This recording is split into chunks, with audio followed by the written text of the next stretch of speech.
السلام عليكم، أهلا مرحبا أزوفلو.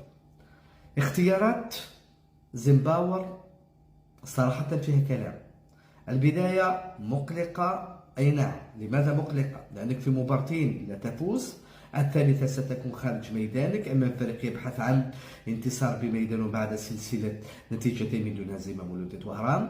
الخيارات غير مفهومة. حميدي دائما بعيد عن مركزه الأصلي، تستقدم والي ولا يلعب، وهو مدافع أيسر وتعتمد على مدافع أيمن على الجهة اليسرى. في الوسط كلام وفي الهجوم كلام. سأنو زيمباور أكد إمكانيته الموسم الفائت، ولكن هذا لا يعني بأنه الخيارات دائما صائبة. هذه من الجانب الفني.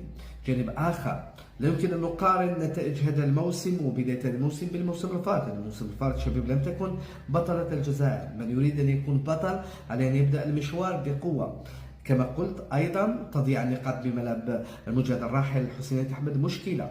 عدم إيجاد حلول للنوادي اللي تلعب متكتلة في الخلف مشكلة. إيجاد الديناميكية اللازمة وإيجاد التوليفة وإحداث تكنيك أكثر من ضروري بداية من المباراة القادمة أمام توران، وكما قلت لن تكون سهلة.